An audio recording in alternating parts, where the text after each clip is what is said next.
I live in the middle of the woods near Birmingham, Alabama, and I go hunting deep in a woods near Columbia, Mississippi. Be me, because of course I freaking am.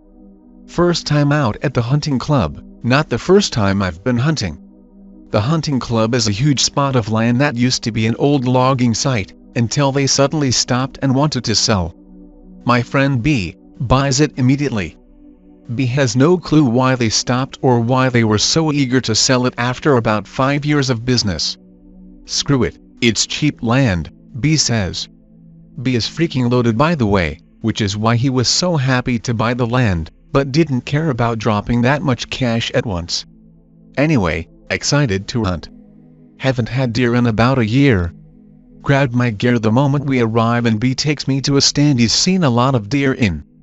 Oh yeah, cold weather and a nice book to read. See a few doe but don't shoot, I've got the whole weekend to bag a buck. Right before sundown, maybe a half hour or so, hear a howl. Not a wolf's howl, or a bobcat, or anything I've heard before. And whatever it was sounded freaking pissed. Okay, a little spooked, but maybe it's a bear, I keep telling myself. Wasn't even sure if bears howled, but I was willing to believe anything. Then I start hearing it call my name. Not my full name, mind you, my nickname that everyone calls me. Don't recognize the voice, it's deep and gravelly and is having issues saying it, like what I imagine a Swedish or Russian would sound like trying to say my nickname. Alright, now that's freaking spooky. Scan the area, don't see anything, don't smell anything. Climb out of tree stand, pull 1911 and keep my thumb on the safety the whole walk back to my cart. Drive back to headquarters.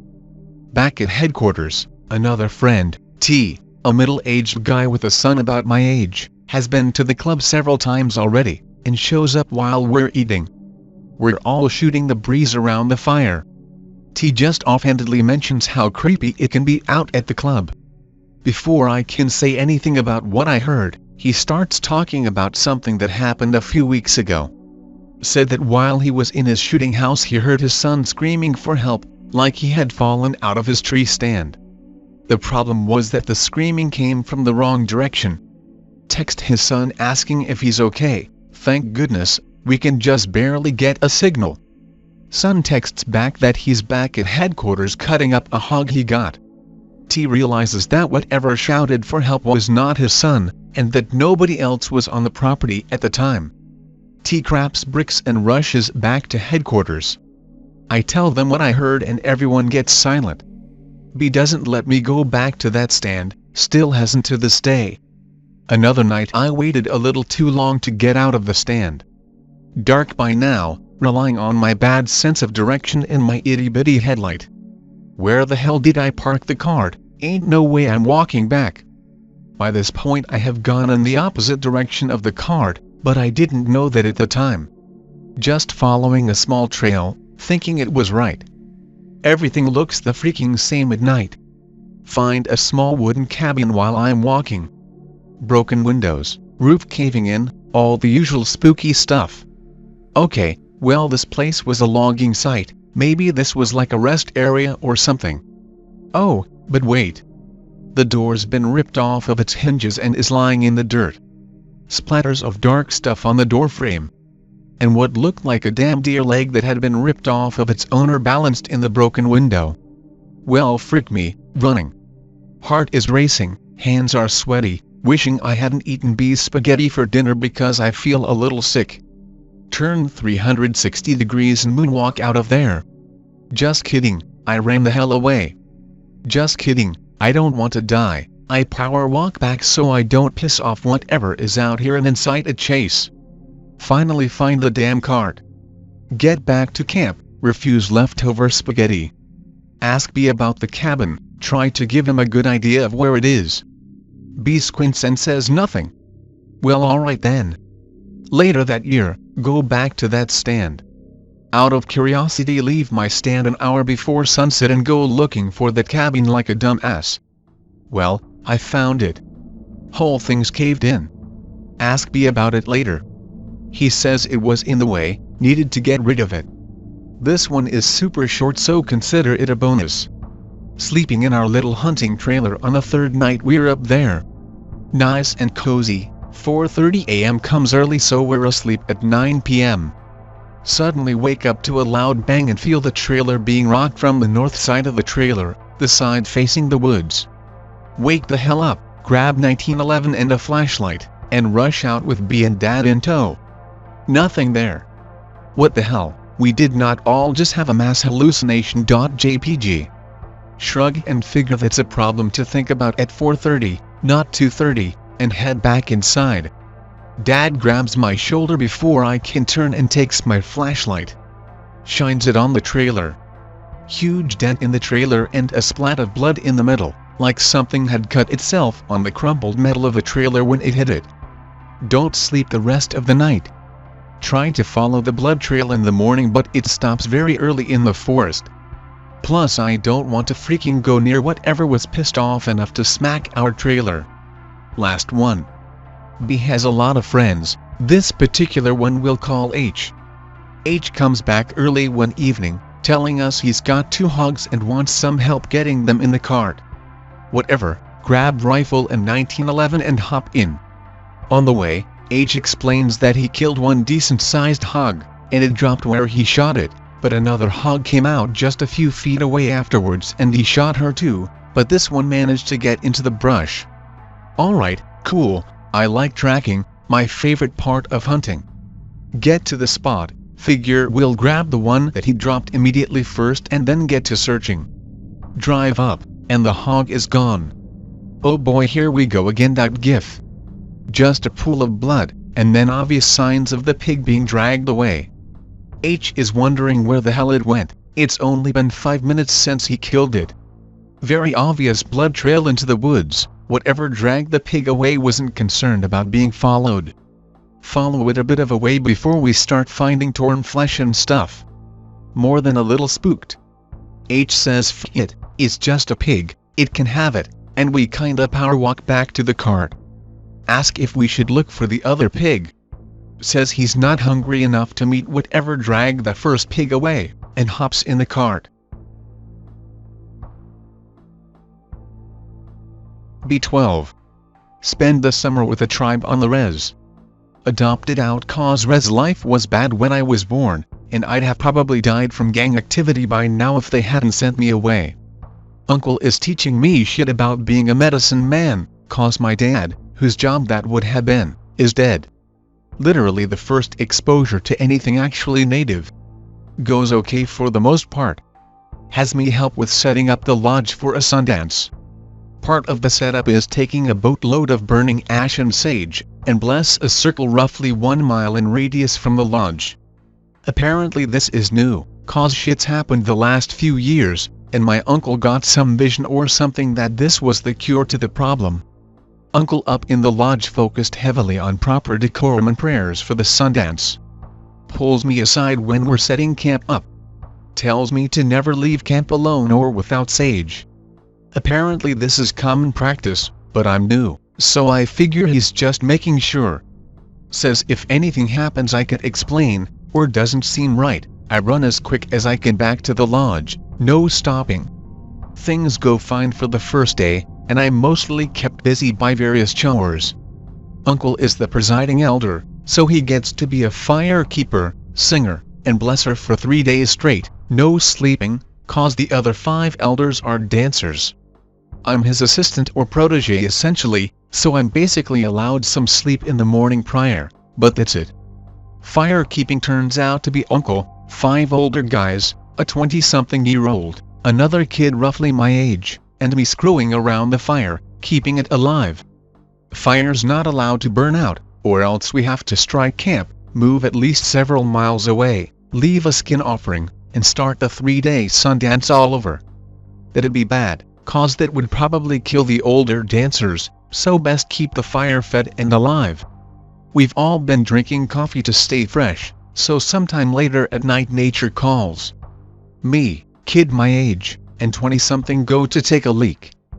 Blessed ground so can't desecrate it. Have to walk the mile to the borderline. About 3/4 of the way there, 20-something stops us. You guys seeing that? Not sure how I missed it, but there's 5 lights out on the tall grass about 3-ish miles off in the prairie. Looks like someone left a lantern out there essentially. Far off and on the neighbor's land, so whatever. Get to the border and just decide to piss over it. Just get started when 20-something starts wildly smacking my back and pointing. Dude. What the hell? Already edgy cause it was dark and I still had a mild fear of it back then. Him wildly smacking me makes me panic just enough I sort of wildly whip my head around. Finally focus to see there's more circles of light than I can count offhand swirling around, but absolutely on this side of the road and about 1.5 miles closer. Takes maybe a second to realize they're getting closer pretty fast. Takes maybe a second for them to reach us. Don't remember anything up until me running my ass faster than I ever ran before, up to the lodge and hurriedly bless myself and the other 2 with sage. Uncle's pissed, asking where we've been, and to keep it down, cause we just ran screaming into camp and are waking the dancers. Don't even remember what I said, but it was something along the lines of, 2 kids and a grown-ass man gibbering over each other about something in the grass and how it's in the border now. Last bit sets Uncle off. Tells us to stay put and to keep the fire lit. He runs off to tell everyone to stay inside their trailers or tents. Comes back maybe 20 minutes later. Says to stay close to the fire and just not worry about it. Maybe 10 minutes later one of the older guys pipes up. Don't panic, but it's above us. Obviously everyone looks up. Don't see it at first. Notice this triangle of black where you can't see the stars or Milky Way. Dancers are getting edgy asking what the hell is it. Uncle starts joking. Says it's a UFO and shines his huge searchlight on it. Whole place hums and vibrates hard. Okay, I'll just stop that then. Turns the damn flashlight off. I'm starting to panic cause at first I thought it was just really huge but really high up. Flashlight showed it's maybe 10-ish feet higher than the lodge. Rest of the night is pretty much the same. Sky starts to turn blue. Hear the hum but no vibration. At around 3 miles per hour it starts to drift away over the hill and out of sight. Uncle won't let anyone leave until it's full light out. Earn a good rest that day so I sleep from sunup until sundown when I gotta do fire keeping again. Body's killing me but whatever. Here at the fire that the other 2 guys and half the families left while I slept. Not sure when, but someone just makes a shushing noise and points up. Damn thing's right above us again. Does the same thing the second it starts getting light out. Been laying down all night cause I wasn't feeling great. Second I stand up I fall back down and vomit. Another day of resting and I wake up for fire duty again.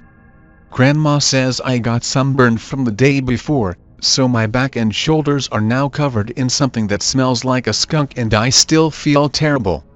Managed to get through fire duty alright, despite the damn thing coming back again and the camp's electricity going dead sometime during the night. Back's not even feeling too bad now either, though I still feel sick. Uncle pats me on the back for a job well done. Hurt so bad I black out. Wake up in the hospital. Not sure what, it's a res hospital, they aren't the best, but doc says I was pretty sick with something and had been out for 4 days. A good patch of skin on my shoulders, neck, and back had sunburned so bad they had to debride several inches of skin. Vacation ends pretty quickly after that, as I was healthy enough for the transfer back home. Docs back home say it's definitely not sunburn, but just a plain burn, and my blood's platelet count is scarily low. Risk a skin graft on my thigh for the debrided area. Turns out I can add minor flash burns to both my corneas. Heal up relatively well once the new symptom of coughing up blood subsided.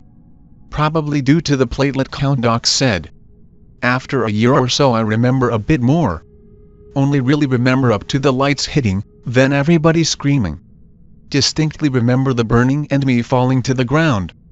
Only remember screaming up to the part where I'm just outside the camp sprinting in. Life goes on for a bit with some nightmares. New therapist says it's just some basic PTSD from my fight with illness I wasn't fully conscious for. Nightmares are just lights, pain, and screaming like I remember. Family decides I should still go back to the res every summer. Second I'm off the plane, grandma drives 7 hours to uncle's house. Uncle has a sweat lodge, everything is set up and waiting. Haven't even mentioned the dreams outside adoptive family, but the second uncle sees me he asks how often I've been having dreams. Tell him it's about once a week. Says we gotta hurry then. A whole night of prayers with the elders. Take skin sacrifices off my shoulders and rub sage and ashes into them. Don't really remember much as I was 13 and our tribe burns herbs in sweats.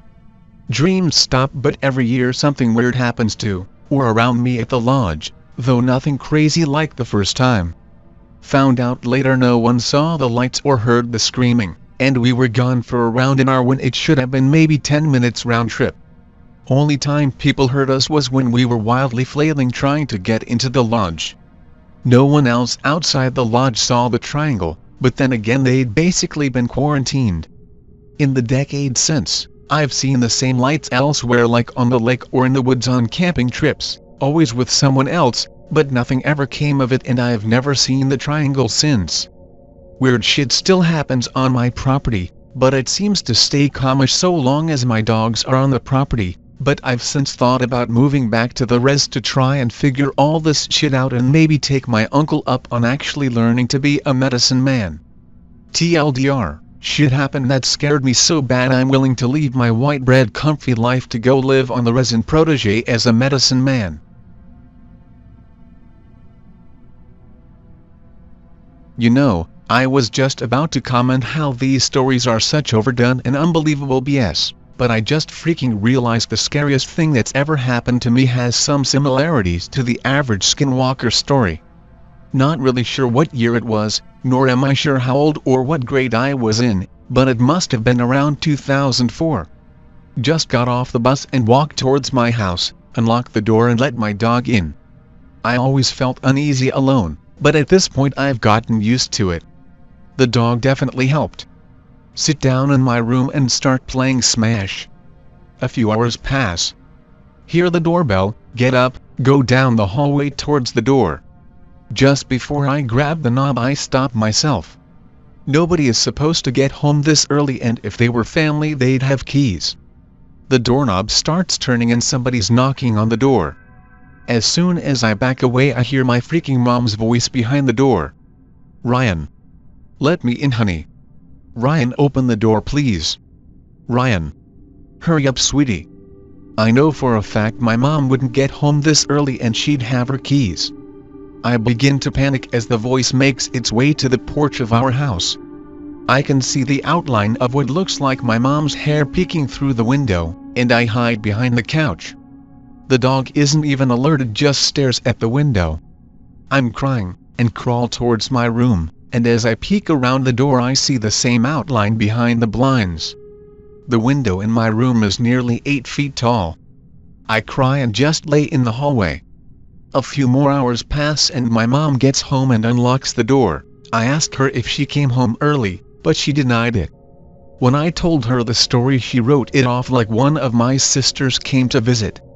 We asked them and they also deny it. To this day I've never been so terrified in my life. First time posting and didn't share this with many people. Also English is my third language in phone posting. Be me, 15 years old, edgy. Part of football team in school, soccer for you burgers. Fit and tall for my age. Meaning I don't get scared easily. Live in street with 5 houses and no lights, suburbs. Neighbors are decent folk. Christmas night, parents want to drive somewhere.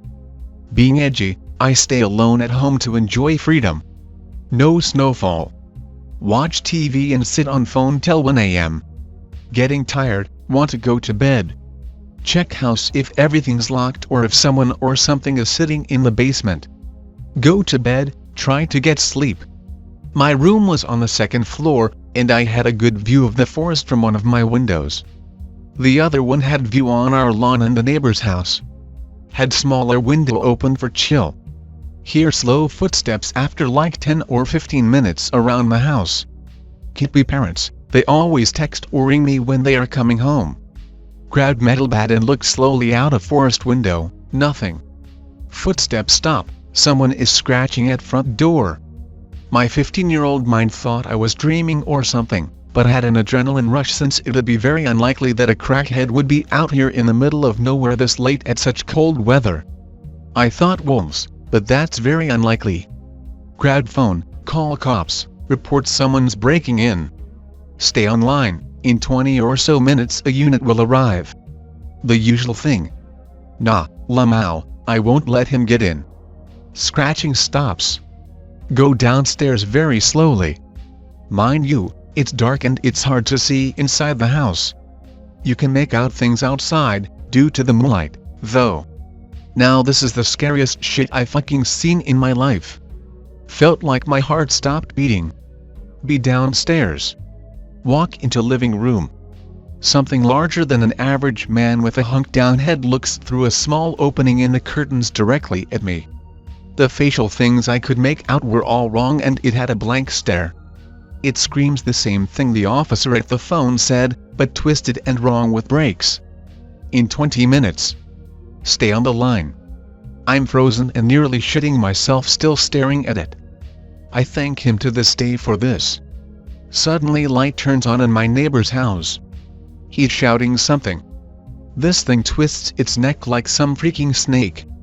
Hear gunshots. The loudest piercing scream I've heard in my life. It goes on all fours and runs off into the forest behind my house. Run to front door and neighbor's house. Smell of sewage and copper, same as the one when you touch coins. All of the 3 houses celebrated Christmas, so they didn't notice. He asks me if everything's alright and if I knew what the hell that was. I can barely talk at this point.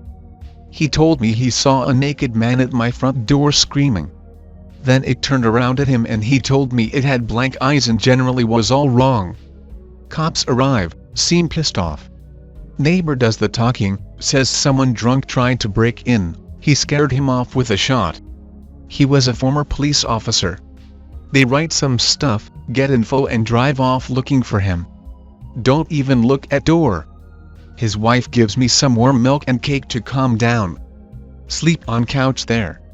Well, you couldn't call it sleeping. Parents come in the morning.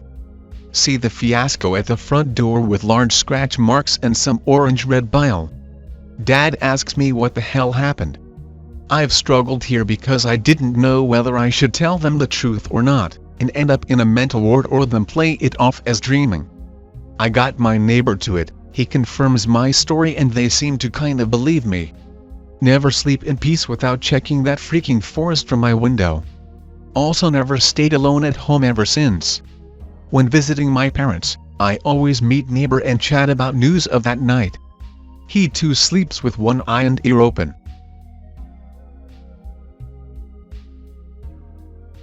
Gonna tell this one time. Lurk/X but never post. Happened in 2017. More than 2016 was a bad year. Brodies invite me out to camping at the same spot where at the end of 2016 we had a strange encounter. Well, my buddy did when it was just the 2 of us. He said he heard something sniffing at the tent when I was asleep. I dismissed it as an animal. Well, day comes and we camp, there's 4 of us. I'm a bushcrafter and in a woods pro. As the night sets in, we get chill and crack a few beers, joke, tell stories. My buddy's friend starts talking about his relationship going to shambles and I try and tune it out, cause I'm going through my own stuff. Then it hits me. I sense that I'm being watched from behind. Very unnerving, but I've got this sort of thing with me and it's been spot on. I know when I'm being watched, whether it be people or animals, I'm always able to know. Anywho, I turn around once and then catch myself. So as not to give myself away, I shift my sitting position to be further in front of the tree I was next to, in order to put me out of view. I peek out from behind the trunk and that's when I see the tall ferns at the limit of our camp moving closer to the clearing. kept an eye out and kept watching it come closer and closer. It gets to almost the edge of the clearing and then stops. We had an LED lantern tied to the trunk of another tree near our woodpile, and this thing was just beyond the throw of the light. It lifts itself off the ground. Initially it was prone, and onto its hands and knees. I'm looking at the silhouette. It has a big round head and slightly pointed ears, but like humanish. Your mind plays tricks on what you can't understand seeing sometimes, so it draws association to something similar. Which for me, I thought I was looking exactly at a cougar. The only thing wrong with it was that it dawned on me that cougars don't have shoulders. Well, I was frozen in fear just staring at this thing, not knowing what to do, and then it moved forward. As it did, it snapped a twig. My buddy next to me, we'll call him Jeff, looks back and is startled by what he sees from his vantage. He yells my name and the only thing that comes out of my mouth was, "Dude, right?" Basically I had to reaffirm I wasn't seeing things. Everybody grabs guns and runs over to where it was. But in all the panic and excitement, the three Brodies trampled the area and messed up any signage I could possibly ID for tracking. Except for one thing, which at the angle they all followed Jeff from, they didn't step on this one tell. It was a stick, about as thick as an index finger, about 10 inches long and snapped in the middle. It was stuck in the mud, snapped toward the ground in a slight depression, like by a palm or a knee. At this point I clue everyone into what I found, and Jeff wants to leave ASAP. We all take a vote and Jeff loses. He decides to sleep in his Jeep over the tent, and I'm glad he did, 'cause it came back. Jeff was settling in to sleep when he decided to lower his seat, and that's when he said he saw it come into the camp. He barely saw it cross the lantern we had up, because of condensation on the windshield.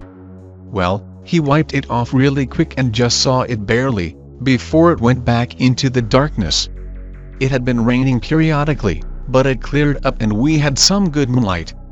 He goes on to say, and I quote, "It crossed out of the light on 4 legs and when it got into the dark it stood up on 2, I don't know if it had any hair or not, maybe barely? I dunno, but it stood there looking at the tent after it walked to about 15 feet from it, squatted, and looked at the empty tent that you and I were supposed to sleep in, and the one with all of you guys in it, and then it just stared at your tent." Okay, now this sounds weird. But imagine a werewolf. Now somebody shaved it. That's what I saw. He told me this after he hammered the horn on the Jeep to get our attention and to try and scare it off, after which he started the Jeep, whipped it about and pointed the high beams into camp. When I left the tent to go see what's up, he came running at me with his .870 shotgun absolutely scared shitless, telling me we all had to pack up and go and that he would tell me once we left. Seeing how scared he was, I obliged and we quickly packed up. We heard multiple noises that sound like something running through the woods. Zach fired half a mag worth from his AR, and we all left. Scariest part was driving out of there at high speeds down the trails in the mud, with sheer drops on either side. But that's what happened. I don't know what it was we both saw.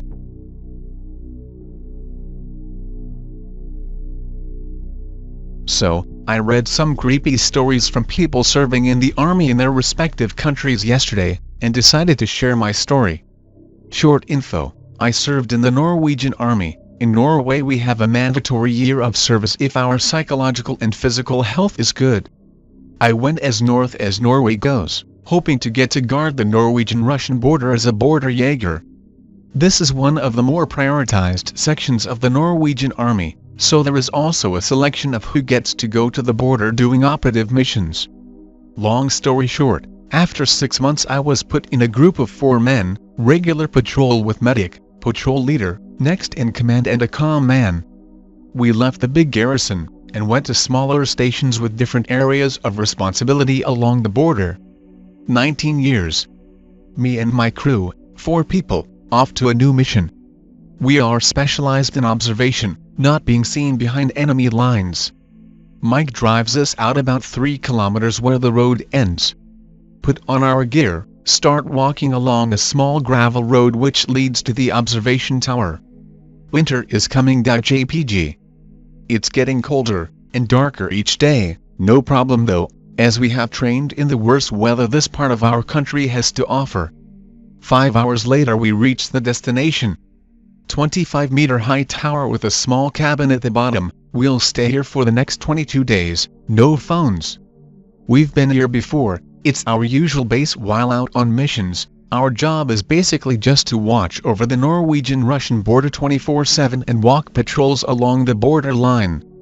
On arrival we talked some shit with the guys who guarded the base before we came, information about what they had experienced, just some administration BS, then they leave. One of the guys who left talked about seeing some big dark figure moving through the woods at one of his shifts. Probably a moose or a bear, no worries. Now, the base described in the Greentext is located very remote. There is no buildings nor people for several kilometers around. After carrying all our gear, weapons and food inside the cabin, we start cleaning our gear as it's full of snow. The medic is up in the tower, as it needs to be at least one person up there at all times, as I said, 24/7. Me and my patrol leader, Olaf, started preparing dinner while our comm guy, Peter, was doing an inspection of the base, making sure the patrol who left upon our arrival had cleaned everything properly. Now, the dark is coming, and without any light sources other than a red LED lamp on top of the tower, it's dark outside our base. The temperature outside is rapidly falling to about -24°C. I go to our storage room, get a bag of firewood and light up the fireplace. After dinner is done, me, Peter and Olaf sit down in the living room, turn on the television, and start to eat potatoes, some greens and elk meat I believe it was. After about 20 minutes, Roy, the medic, calls down. We have a phone which connects the one floor to the tower, so that we can communicate more efficiently. I pick up the phone, and he informs me about having seen something lurking through the woods about 1 kilometer out from our position, on the Russian side of the border. The radar also picked up movement in that direction. I tell him to just keep his eyes up, and use the thermal binoculars if he feels the need to. Roy didn't sound scared or anything, just wanted to inform us about it, in case we needed to get up there and assist him, or get out and find the suspect potentially crossing the border illegally. Anyway, the time is around 8:30 p.m., and my shift starts at 9 p.m. Go take a shower, make myself a mug of coffee, and watch TV for 5 more minutes before going up to the tower room. After 1 million steps I'm there, open the hatch and climb the last ladder into the OP room. Roy is doing good, nothing to report except that stuff he saw in the woods, which he already informed about earlier.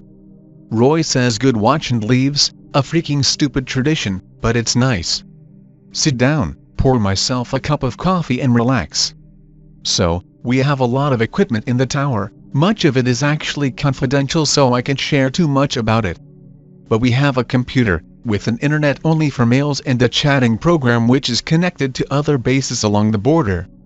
I start talking to a friend of mine on the chatting program. We talk about your regular run-of-the-mill stuff, nothing special, just to make time go by. Just to make it clear, it's pitch black outside, and the only light is the stars, the moon, and the aurora borealis, which is freaking beautiful by the way. Sitting there, cursing to myself, why the hell do we need to sit here all night? You don't even see anything when it's nighttime. 1 hour goes by, then 2, only 1 hour left now and Pete will take over. Boom, lights out. WTF.jpg. I know I said we don't have any light sources outside, but inside we do, not that we keep them on at night, but all the electronical devices inside the tower went black. Never experienced a power surge out here ever, and as far as I know, no one else did either. Panicking, knowing I can't leave the freaking tower, and can't get a hold of the guys downstairs as the phone is dead as well. Contemplating what to do for maybe 5 minutes, and the power turns on again. Thank you Jesus. GIF. Pic related, it's taken in Kirkenes, which is where all of this took place. So, this is about the time where our troubles began. Peter comes up, talks some smack, explain the power surge to him. Hope it doesn't happen to me, haha, what will I do if the computers are down? Good watch, go downstairs. Reach the living room, No one there as the time is now 12:10 a.m. Roy and Olaf probably went to bed. Go to the fridge, get myself some ham and cheese and make a late night snack before hitting the bunk beds. Watch some more TV, only source of entertainment up there. Clean my plate off, and head to our bedroom. The bedroom is small, with 4 beds, 1 for each patrol member. There is also a phone inside the bedroom, which works as an alarm clock of sorts. If the guy who has to take over the shift doesn't wake up, the guy in the tower can call down and wake him up, or anyone who can then wake him up. The phone can also be used to call for assistance if needed. I take off my clothes, set my alarm on my watch, and close my eyes listening to my 2 patrol members snoring like a woodwork. I kid you not though, just as I found a good sleeping position, the phone rings. In my head I think, crap, have the officers decided to do a exercise in the middle of the night, and just as I'm about to go to sleep as well, frick me. But it was Peter. His voice was actually shaking, so I took things a bit more serious. Dude, you need to wake up the rest of the guys, he said. Peter, tell me what's going on. Is there some Syrian refugee trying to cross? What's up? Just wake them the hell up and send them all up here. Hangs up. I, also affected by Peter's voice, feel the adrenaline rushing through my veins. I wake up the guys, tell them this is no freaking joke, and that Peter is panicking up in the tower. They half asleep put on their clothes as efficiently as possible, and we all run as fast as we can up the steps to the tower. Upon reaching the OP room, we meet Peter, who by all means does not look like himself, even if it's dark inside the room. The moonlight shines through the windows and hit his paper pale face. Olaf, which is our leader, but more just a friend with that title, asks him what the hell is going on, clearly affected by sleep deprivation. I saw something cross the border. It was freaking huge, I tell you, not a bear, not a moose, no animal at all, and bigger than a human. Olaf kind of looks at him with disbelief, as he says, you sure? I mean, it's 12:30 a.m., isn't it just the coffee and lack of sleep playing games with you? No, I swear to God it's something down there. I tried to find it with the thermal binoculars, but couldn't spot it. 2 of you need to go down there. We all look at each other. During situations like these, 2 people go out, and 2 stay in the tower, and to prevent an all-out crisis along the border, because of something that we most likely thought was an animal, we didn't call in the information to our main station. Olaf says, okay, Anon and Roy, you go out to these coordinates along the borderline and look for traces. Me and Peter will stay in the tower trying to look for what Pete saw. Keep your comms on at all time. Yes, Keque sir. GIF. We go down, get our gear on, load our rifles, turn off comms and GPSs, and walk out.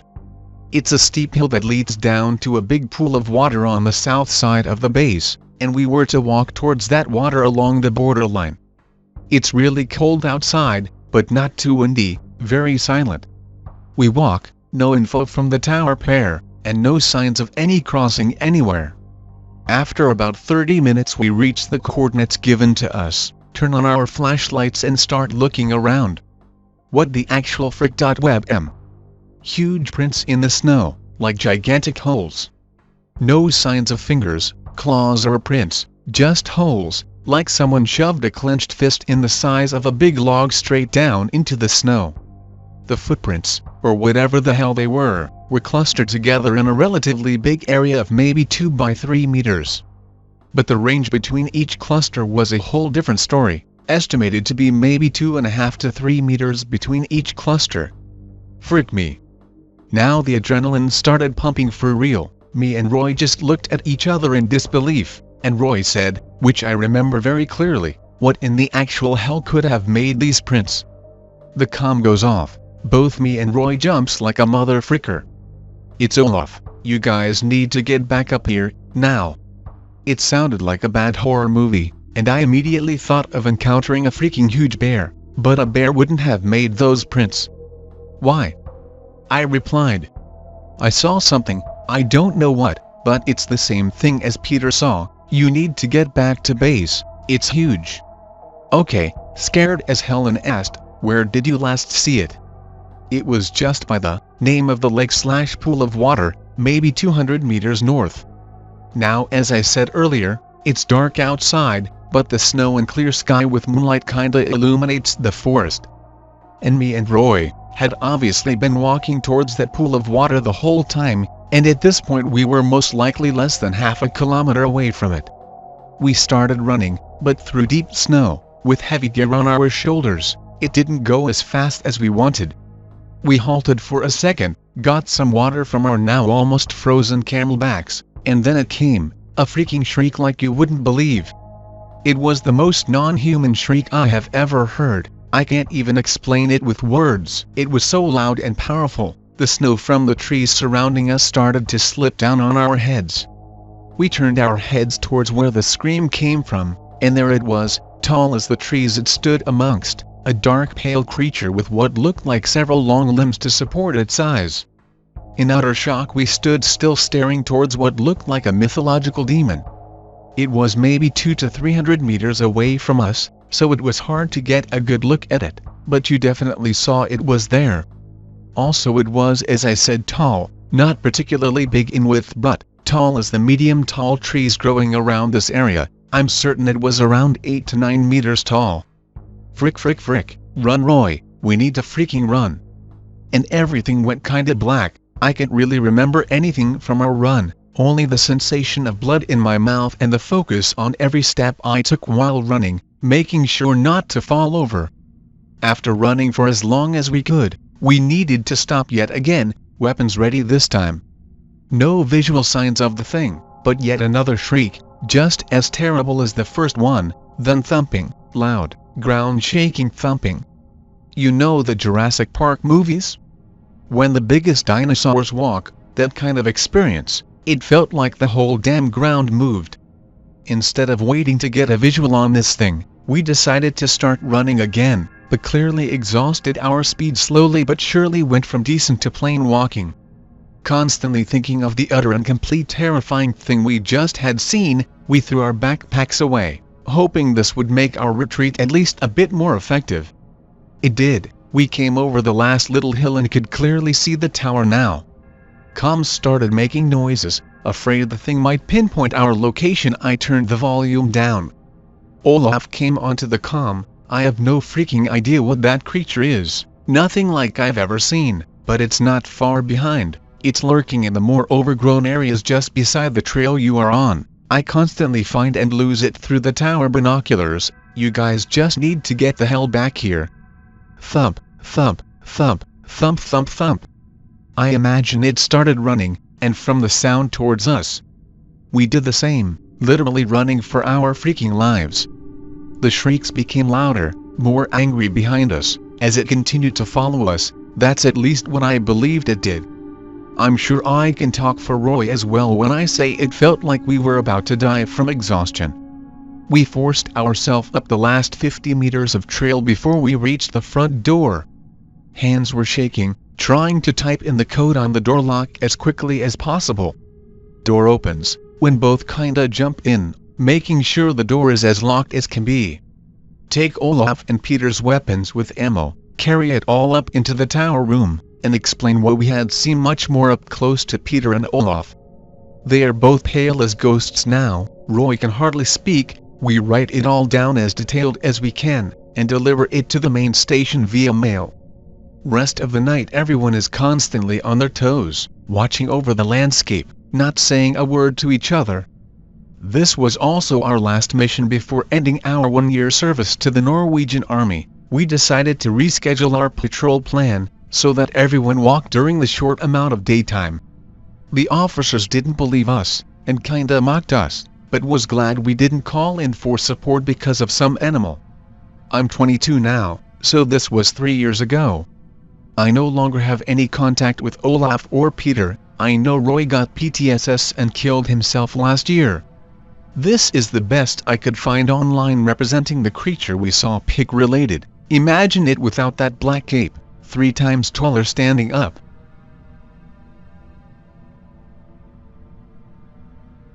Hello X, first time poster here on 4chan.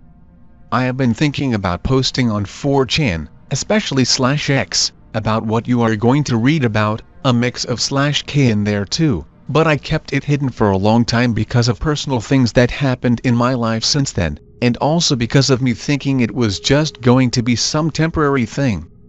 I was wrong, so here I am. This is going to be a green text, but there is a lot of information and specifics, so I'll try to keep it as clean as I can with timestamps, some visual/audio proof and as much details as possible.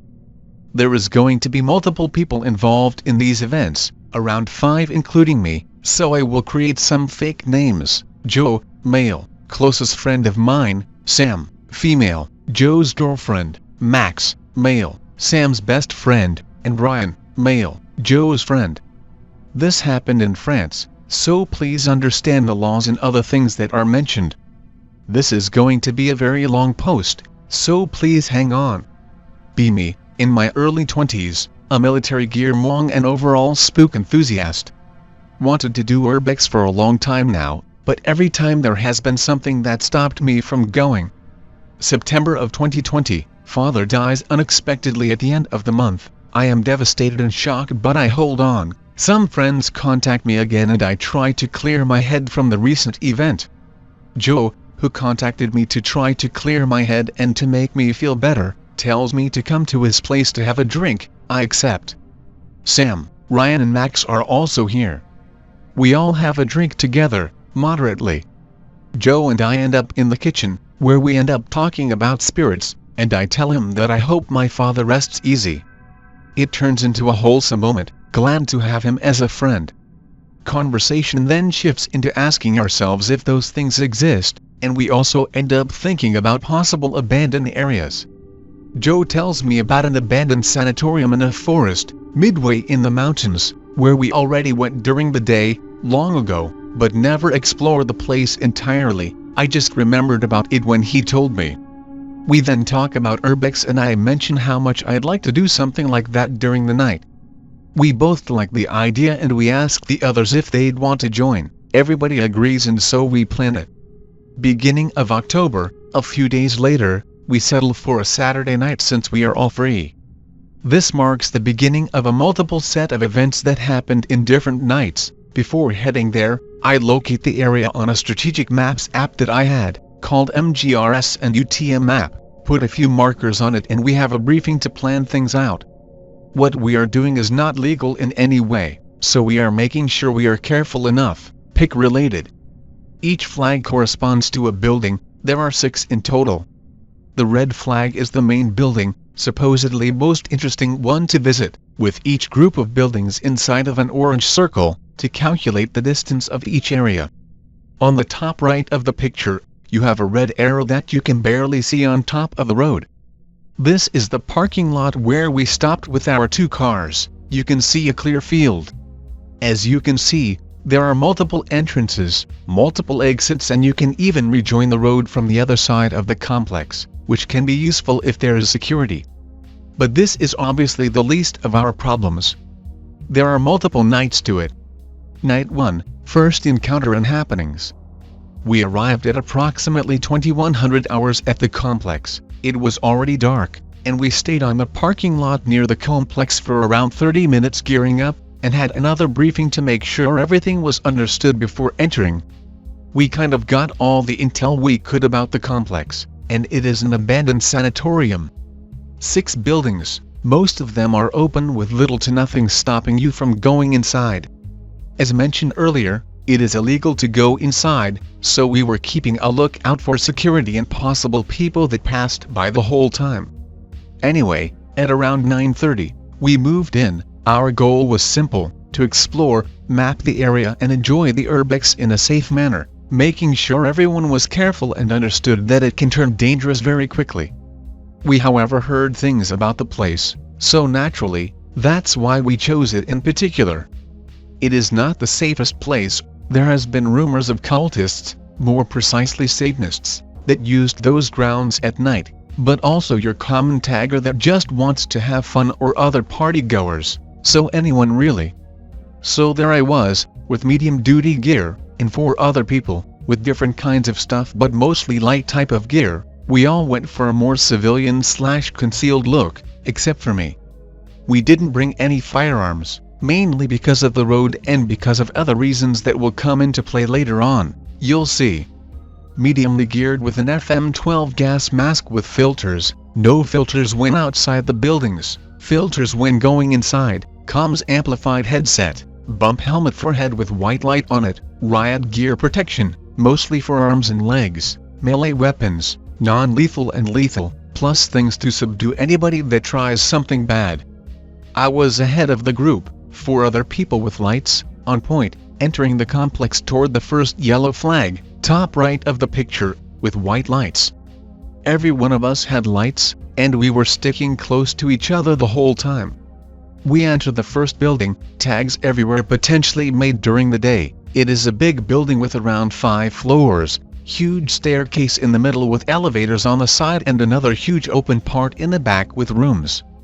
We started with the bottom part, clearing every rooms the best we could, as sneakily and fast as possible. All clear, I check my watch, it is now 21:50.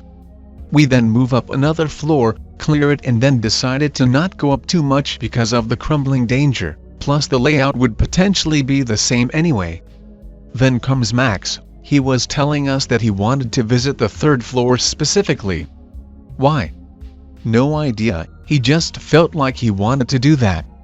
We told him it was a bad idea, but he did it anyway. He came back 2 minutes later and told us there was nothing. We told him to not take unnecessary risks. He agreed and we moved back down. We moved to the other building, 2nd yellow flag below the first one, however, we see crashed cars in front of it. Apparently, my friend Joe already went here not long ago and it wasn't here. It is a recent crash, there are several cars with surgical masks inside, definitely happened recently. I take a video of the first car quickly, battery is at around 95%. We then start moving again. We didn't enter the 2nd building, and moved on to the taller and bigger main building where we planned to enter, red flag. However, it was blocked off and we decided to keep it for last. We moved to the 4th building, yellow flag below the red flag.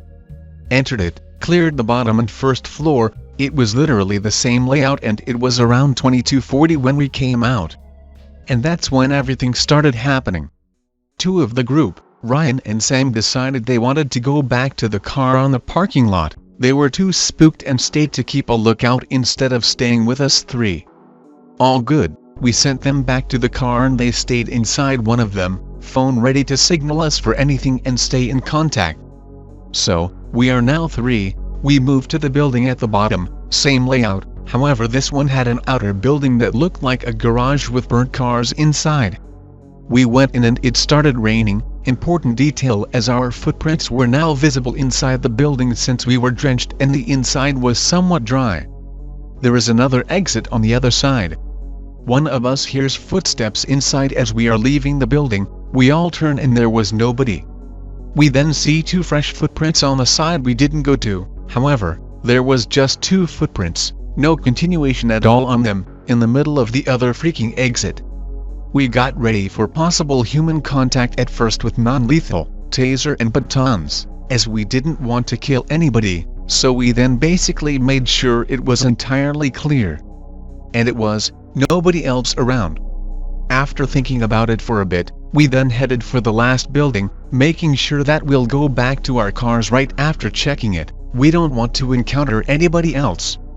As we arrived to the last building, yellow flag on the bottom left of the map, we swept the bottom floor, forcefully opening a room that revealed some sort of dead generator. We looked around and moved to the 1st floor. I got a short video of it, noticed the static noise in the background. I was close to the end of the hallway, something deep in my mind kept me from going in the last room. I left afterward.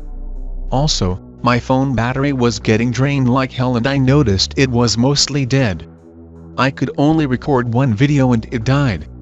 It only happened for my phone though. One of our flashlights was also malfunctioning, it flickered and turned off the moment we started leaving the building, and that's when we decided to go back to the car to join the others and leave, but we heard sounds coming from within the building we just were inside of, behind us. I had the feeling I was being watched and it sounded like footsteps and rustling. We almost instantly ran back to the car. However, we stopped at the central building after we heard a branch crack on our left side in the big wooded area in between yellow flag 1, top right, and the red flag. Halfway there, we got a phone call from the people in the car. Something white and apparently heavy got on the front part of their car and it made it shake so hard that it moved it. They sent us a panic call on the phones. We were already on alert, so we instinctively went back to the car as fast as we could.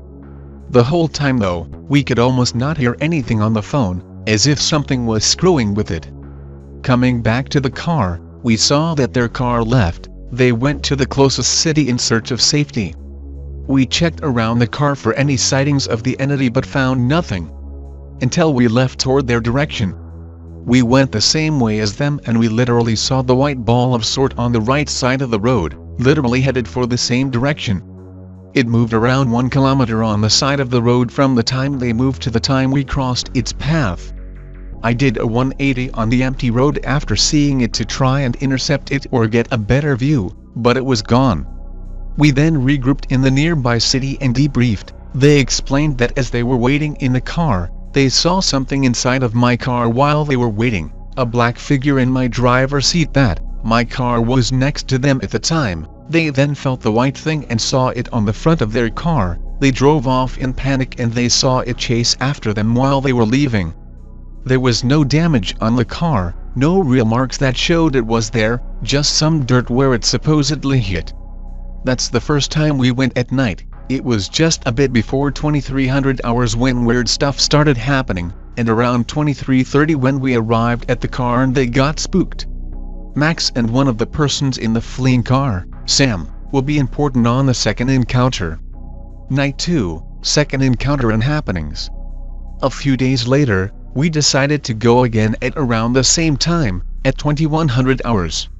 However, we came more prepared. After debriefing everything and talking about it, the white thing was apparently a physical entity of some kind, we do not know what, but it was determined to make them flee and interacted with the car. We do not know what the other black entity was, but who knows? I have been thinking that maybe the white entity was a good one, and making them flee because of the black entity. Again, who knows? It's purely speculations. Before going, we stopped way further in another city and ate some pizza on a cool-looking parking lot, and we decided to be way quicker and plan it way more than before. I got heavier duty gear for a possible physical encounter, a plate carrier with ballistic plates inside, level 3 plus ultra-lightweight polyethylene, a lighter vest below, along with trauma plates, pauldrons and groin protection attached to the plate carrier. Believe me when I say that French laws about body armor are pretty relaxed, weapons not so much unfortunately, still no guns. We also got better flashlights and spare batteries, however I wish I also got chem lights because they glitched again at some point. Damn tech, or damn ghosts messing with it. So overall, I was pretty nicely armored myself. I guess I overdid it even, because it bounced back at us later on. Our goal this time was to take pictures of the cars, the plates that was still on the cars, and gather intel along with way better overall pictures. We got an actual camera with us for that effect and I even got my GoPro Hero 3.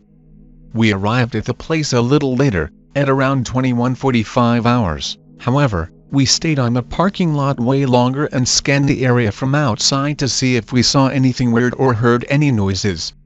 It was mostly calm. I personally did not see anything, but my friend Joe and Ryan said they saw a white thing moving inside the second building facing the parking, bottom right yellow flag on the first pic, on the 4th floor. After waiting on the parking lot for around 30 minutes, it was now 22:20 and we decided to move in according to plan, as fast as we could and get out not long afterward.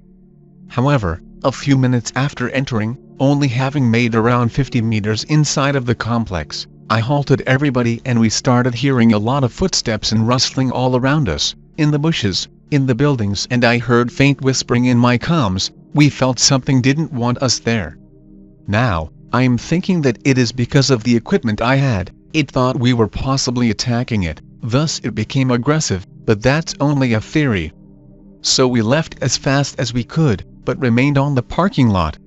It was around 22:30, we were talking about what just happened. Ryan was going crazy, fearing that something worse might happen if we sticked around. I was talking to Joe about what we should do next, that we should come back during daytime and not stick around during nighttime, as it is obviously too dangerous and stupid. Joe agreed, but Sam wanted to go inside now. There were a few buildings we haven't seen, but one piqued her particular interest. She really wanted to go into the other yellow flag building that was near the road, the yellow flag on the top left of the map picture. I don't know why she wanted that, but I got a bad feeling about it, so I told her not to do so. She argued back. Joe also told her, and she went quiet for a bit.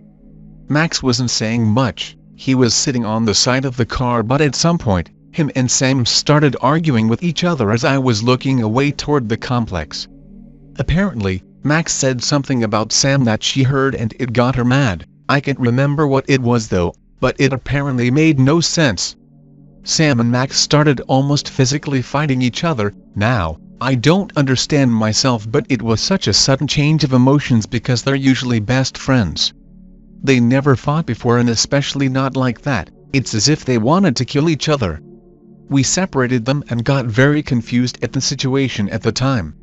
Sam then went, "Screw it, I'm going in the complex. We're not going to stand here all night," and forcefully started making her way toward the building I mentioned earlier. Me and Joe instantly went for her and physically stopped her, as well as dragging her back to the car. That's the moment where I personally said, "Screw that, we're leaving." Max was out of the car at this point, and Sam went into it. Max was already sitting down in the same car as Sam, but I knew it wasn't going to be good, so I grabbed his arm and told him to come with us instead, because it wasn't good for the both of them. Good call on my side, because it went really bad afterward. So, Ryan and Sam went into their own car. Me, Joe and Max went in our car. Joe stayed at the front with me and Max stayed at the back. I didn't trust Max to stay next to me, because of a fear that he might try to grab the wheel and make us have an accident. It was around 23:40 when we left the sanatorium. We dipped to go back to our place and end the situation, then possibly figure out what the hell was wrong with them. However, as we were driving on the road, Joe keeping a close eye on Max with his taser, Max being completely silent and looking down with his hood up in the back, and Ryan driving in front of us, we had to stop because Sam was literally biting her own hand bloody. We stopped on the side of the road and I recall Joe going outside to check on Sam. Max suddenly wanted to go outside but be as far as he could from Sam. I allowed him to do so, going outside too and keeping an eye on him with my baton. Joe came back rushing, with his first aid kit, and asked if I had anything she could bite on. I gave him a spare black leather belt that I had and he took it. Max was further away this time. I told him to come back multiple times, but he wouldn't listen, so I went, grabbed him by the arm and got him to the car again. Apparently, Sam started screaming in Ryan's car, was banging around and started to bite herself bloodied, so he had to stop because they would probably crash otherwise. I decided to call the other car and stay on a call to have some in real-time update with Ryan. It proved very useful for the trip. We arrived at a parking lot in front of Joe's house. We stopped, and as I was stopping my car next to Ryan's, Max told me to go further away and stay far. He didn't want to be close to Sam. So I did. I went to the other side of the parking lot and stopped. He agreed that it was far enough. She destroyed my belt, literally ripped it apart and rendered it useless. Rest in peace, poor leather belt. We were now in the city and I still had my whole attire. People were passing by from time to time, but it was mostly calm. They must have thought me and Joe were police, and stopped some drunk teenagers giving them a drug test because nobody questioned it, which was pretty hilarious at the time. This is a complicated part. I was confused at the time even though I noticed pretty fast what was happening. It both shocked and angered me, mostly because of how frustrating it was to interact with the two and the fact it continued until early morning. Ryan is a believer of the paranormal and he carried some stuff with him at the time, like white sage sticks, Palo Santo wood, lavender and even cedar. He gave me and Joe some of each that we then used around our area, the cars, Max and Sam. They really disliked it. It wasn't a problem for us. We tried talking to them. Max said that it was like he was in shackles, he couldn't move his body but only a few fingers. They were both very mad at each other. Max was constantly asking if Sam was close by and told us to keep her away at all cost. We obviously did that, we wouldn't allow blood to be spilled. While Ryan was talking to Sam and Joe was constantly alternating between our two groups, I was talking to Max, trying to unfold what the hell it was about. He told me to keep the fumes away, and that when he closed his eyes, he could see a little girl. A little girl? Can you describe her to me? A little girl with a red skirt. She has medium-length chestnut hair, very young, but she has no face. WTF.JPG. What the hell? Of course it's a little girl. Oh God, fear, the game, memories intensifies. Try not to panic, ask Joe to come over and tell him sneakily. Tell him to go ask Sam if she sees anything. Sam says that she sees a different entity. It looks meaner, it looks like it has red eyes, a grin with teeth going on both sides of the face, but it is apparently also a mix between a werewolf and a human. It apparently looks so terrifying that she has panic attacks every time she sees it. Asks her if she sees anything else. My face when she says she also sees half of a little girl but it's very faint. They never mentioned it to her, she is not supposed to know. Okay, think of something. We tried to talk to them for a bit and figure out more, but nothing works. Then we have the idea of trying to see what would happen if we made them go near each other. Terrible idea.png. At this point, my car is full of sage smoke, and Max can move a bit more. Sam apparently feels a bit better at some point and she decides to go near Max to help our cause. We don't tell Max, and Sam gets close to the car. Max starts shaking and he asks where Sam is. We lie to him, but he cannot see her. He knows we are lying even though he cannot see her, he can feel her. We tell her to come here. This mother fricker then grabs my sage stick, putting sage particles and flammable stuff all in the back seat of my car, even after I told him to not grab it.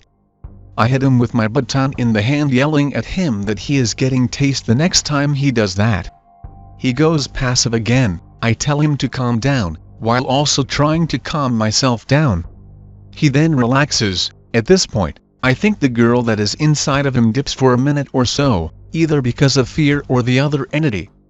I make Max sit on the edge of my car from the inside. Sam is not in front of him and she's telling him that everything is okay now. I have no clue what Ryan did to her so that she could be normal again, but props to him for handling it on his side.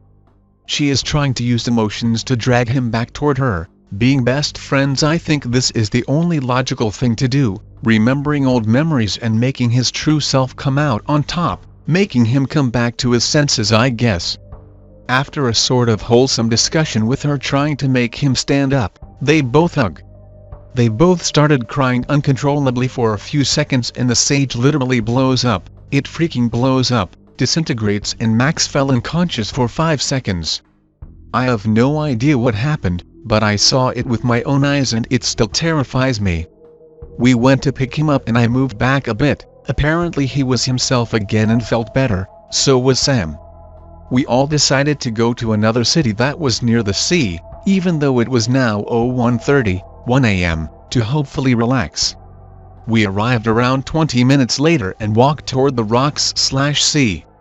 We sat on a bench. I noticed that Max was silent again the moment we stopped the car. I notified Joe and Ryan. They both tell me they don't think it's over yet. I keep a close eye on them from now on. We were talking about the ordeal earlier near the rocks, all of us on a bench and around. Remember when I told you it was a complicated and frustrating part? Well, here is why. There is no way to know if it's over or not. I was keeping a very close eye on them both, looking at their eyes, how they reacted, and making sure they weren't going to pounce on each other the first moment they get. I then felt something weird on my back, at the bottom of my spine. It made my skin crawl, and I turned instantly. I cursed and almost yelled, "I swear to God, if you try that again I will freaking kill you." And it stopped. It was as if my emotions changed in a matter of seconds and I couldn't control myself. There was nobody behind me. Joe looked at me confused. He knew something was up. I moved back from the group and said, "It's not over, guys." Well, guess what? It happened right after, a minute or so later. I noticed that both Sam's and Max's eyes changed. They both looked like they wanted to kill each other again. In a matter of a second, they then both went for each other's throats. It took me and Joe to keep Max away entirely. We are both way more buff than him. It was unusual for him to be that strong. Sam was held by Ryan only and pushed back. She gave up almost instantly. We went for a walk with Max for a bit. Ryan did the same with Sam on the other side, near the beach side. We stopped at the other end of the area, think some kind of rocky dock on the side of some rocks in the sea. Well, at the end of that, we sat Max down on the ground and we waited. I tried to talk to him but he wouldn't answer. He then looked downward and started whispering things. I looked at him for a bit, asked him what he saw, and he described the little girl again, this time with a face and more details. Black top, she has a delicate-looking mouth, semi-slit light brown eyes. Her hair was now curled. It felt like she was scared and that she also had hatred within. I sighed and looked at the beach searching for Sam and Ryan. I could see them on the other side talking to each other. I was already tired of this BS and just wanted it to stop, physically tired too. I then heard the most terrifying thing I've ever heard from behind me, but not where Max was sitting, from behind him. A very low-pitched voice that sounded like nobody around here, not the voice of a human, the actual voice of a demon. I turned out of confusion, because I thought he said something to me and I asked, "Wait, what did you just say to me?" However, I noticed it wasn't him that spoke the moment I turned. Joe told me he didn't speak though, and he didn't hear anything. I thought I was going insane. I told him what I heard but I honestly can't recall it. Just thinking about it terrifies me now. I moved around and told Joe we needed to leave. It was way too late and we had to go. It was already around 2 a.m. We gathered the others and left by car, but before we could leave, Max told me that the little girl waved goodbye to him, as if she was leaving. Him and Sam then turned up normal for the rest of the night. We had to drive them back to their place. However, as you guessed, it wasn't finished. A few days later, we called Joe's mother, who is a medium and does purifications. We told her and she supposedly fixed Sam. However, Max has never been fixed. Max has devolved into taking hard drugs and has been acting way differently since then. Sam has been getting better and better and I got a purification too, as well as having some of my personal items shielded or something. Nothing really got to me and I am doing fine. I'm however still confused about all of that. We've all had very weird dreams since then, about the exact same little girl doing trials for us in our dreams. Joe has had different dreams, but the latest one was a dream where he had to face her one-on-one and he defeated her with a sword. She didn't come back for him since then. Sam also had dreams about her, but she cannot remember them. I've had one lucid dream about her where she ambushed me in some abandoned manor and I ended up yeeting her from a huge window. She didn't come back for me since then. Ryan also had a dream, the same kind as Joe's, and he managed to defeat her as well. Sam still tells us that she feels like something is missing from her, and that she needs to go recover it in the building where she initially wanted to go before we dragged her away. I bought around 20 chem lights of red and green color to mark things and got other equipment like a drone. I am going to work toward a firearms license so I can defend myself better as well. We are however facing another containment about the Rona, and it's not going to be several months before we go there again. I am willing to answer any questions that you guys might have about it. I know I didn't tell things exactly the way they were as there are way too many details. It already took me hours to write this off from memory and I am tired. I also used the creation timestamps from what I took back then to remember the approximate time of the happenings.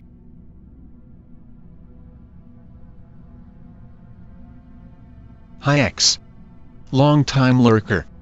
I've been meaning to share a story from my childhood with you all for a while. Due to laziness mostly, I never got around to it. However, something that occurred recently got me in the mood. I am not pre-typing anything, so if there is a delay in between posts, it's because of that. Whether people show interest or not, I will write out the whole thing. Due to the absolute status of X nowadays, I won't be surprised if this gets buried. Also, let me preface by saying this. The story is not from my point of view. At all. I didn't experience any of the things that I'm about to type out. These are all accounts of family members over the course of 4 nights. Nights which I somehow slept through. However, there will be one thing in here that I did experience, which is what my family tells me. In my mind, it wasn't scary in any way, and to this day, I stand by what I saw to be true and that my family members were just rattled up by the event preceding it. But instead of boring you any further, I'll just get to the story. I will green text where needed, so that it's easier to read. Hey, it's tradition, right? Also, please forgive any inconsistencies or grammatical errors. It's 2:30 a.m. and most of this is taken from accounts of 7 other people. I'll start by laying down some groundwork for this story. Whilst I live in Canada now, I was born and partially raised in Bangladesh. For those who don't know, Bangladesh, India and Pakistan used to essentially be one big-ass country under British rule, until they buggered off and let the locals break the country up into India and Pakistan. Bangladesh, known as East Pakistan before its independence. It's southeast of India, right next to Calcutta. We speak Bengali, carried over from there. However, due to being under Pakistani control, most of us are Muslims. This will become relevant later. If you think India is a cesspit, it ain't got nothing on Bangladesh. Be me, 6 to 7 years old. Late 90s. City kid and city family, modern values. I'm basically part of the first generation in my family to not be born in the rural villages. Emphasizing the fact about being a city kid since rural and city folks in Bangladesh are basically completely different people. City folks are the middle-class modern people who have actual toilets and get to go to schools and stuff, whereas the rural villagers are mostly poor folks, lower class. Almost 3/4 of people are illiterate, and can barely afford to live. Different people means different values, different upbringings, etc. Though my own family are city folk, we have lots of rural relatives. These relatives are well off due to their relevant professions. Doctors, professions, businessmen and stuff. Some of them even managed to build a modern apartment complex in the rural parts. Back to story, my senpai gets invited to visit the new apartment they built. Excited by this, we went to check this building out.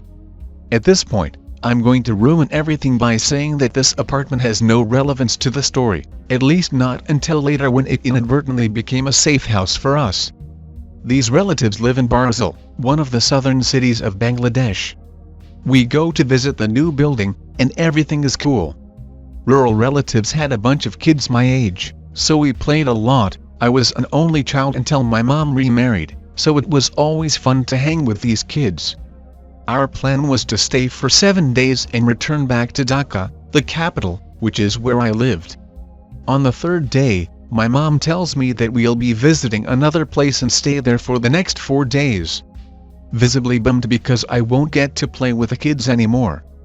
I asked her where are we going. She said that my great-grandmother, from my grandpa's side, got word that we were visiting. She wanted us to spend some time at her place too. So on the 4th day, we set off to her place. At this point, I really should elaborate on my great-grandparents and their abode that we were invited to. Great-grandpa was basically the most famous doctor of the region. Great guy too, apparently, since he used to give treatment and meds out for almost nothing. Revered by most of the locals and heralded as a savior of sorts. Due to this, was pretty much loaded. Never knew him personally, on the accounts that he died way before I was even born. Great-grandma on the other hand, is a mystery to me. I barely knew her. My 7 to 8-year-old mind barely remembered her, as most my visits to Barzil were confined to visiting the family of my great-grandmother from my grandma's side, who were the ones that built the apartment complex. Continuing with the actual story. The place we got invited to is very similar to Pig related. Basically 2 stories tall. First floor was used mostly as a dining room and quarters for servants. Second floor had the big-ass bedrooms. And one huge living room, which was directly connected to the balcony. Balcony and living room were separated via wooden doors. Unlike Pig related, the balcony of our mansion had no roof above it. It just extended out of the mansion. For some reason that won't become clear until later on, not everyone from the original group of visitors went to the mansion. The group that went to the mansion were as follows. Me, my mom, her sister's husband, another aunt and 3 of my younger uncles. Barring my mom, mostly younger folks. Basically in their early 20s. We set off and get there and are greeted by the family of the grandpa's brother. We get invited in, get acquainted and stuff. Being Bengali, we brought a crap ton of gifts and food for them. Tradition and stuff, always bring something for the people that invite you, etc. Great-grandma joins us later after having done her prayers. Comes up to me and basically sits me with her and speaks to me. Do you remember me? You've gotten so much older. The stuff you hear from a family member who hasn't seen you in a while. Find it annoying due to being a petulant child and just duck and cover behind my mom. Should clarify that I did not find her creepy at all. I just hated it when people I barely knew got too friendly. They say children have some kind of 6th sense BS and can sense bad mojo or something, but I got nothing of the sort from her.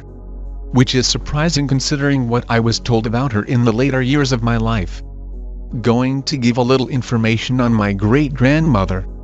She was, at the time I met her, somewhere in her 80s. At least, that's what her documented age is. She was definitely doing well for someone her age. She barely looked older than my actual grandmother. She lived as a widow after my great-grandpa's death, since apparently widows aren't allowed to remarry for some reason. Anywho, she was a mysterious woman, which leads me to think that the description I got of her from my mother once I entered my teen years were somehow created due to the mysterious our great-grandma had around her. She apparently raised jinns. Like, raised them from child into adulthood. Now, what the hell is a jinn? They're spirits, created by Allah as another form of life or some BS. Basically, non-human. Not ghosts. Though just like humans, there are good ones and bad ones apparently.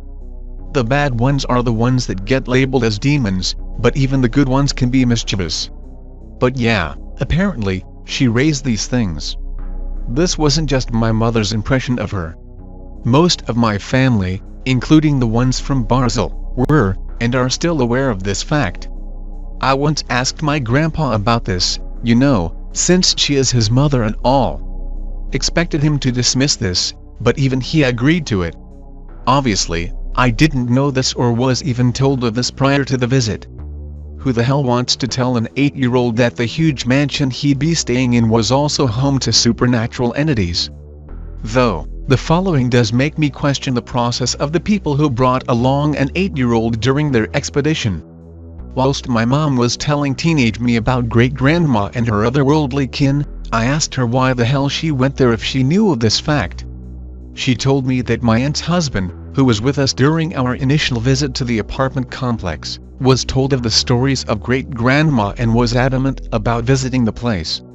For convenience's sake, I'm going to call my aunt's husband T. T was a Bengali man, but was raised in USA. He basically doesn't believe in the paranormal. Dismisses it, like any sound-minded individual would. So, when he heard about this, he was hooked and wanted to see it firsthand.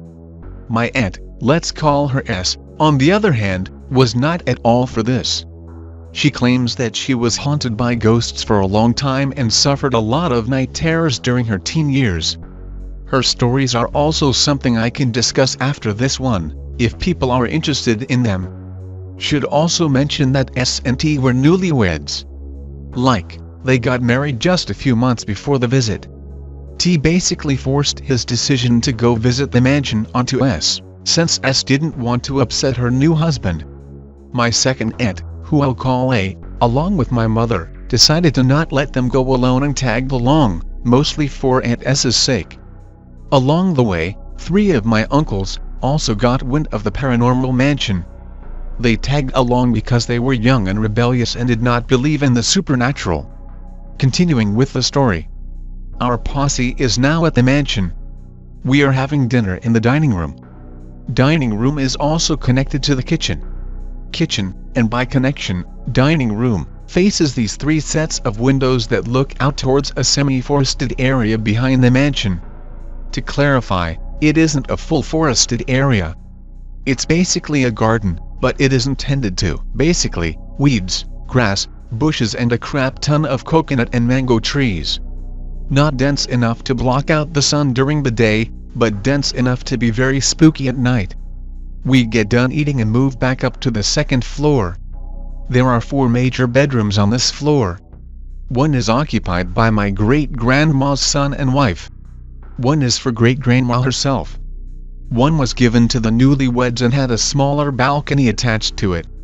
Last one was given to the 3 younger uncles, as they like to stay up later. My mom, myself, and my aunt were given futons. I say futons, but there were literally just some blankets on the floor, in the living room. For some odd reason, there was also a smaller dining table in one corner of the living room. I think it might have been put there for the Ramadan season. You see, during Ramadan, you basically eat before the sun comes up, around 4 or 5 in the morning, and then fast the rest of the day until the sun sets. Since this eating is more of a formality than an actual full-sized meal, at least that's how it was for us, I guess it was more convenient to have a table up here to eat off of, instead of clambering downstairs at dawn.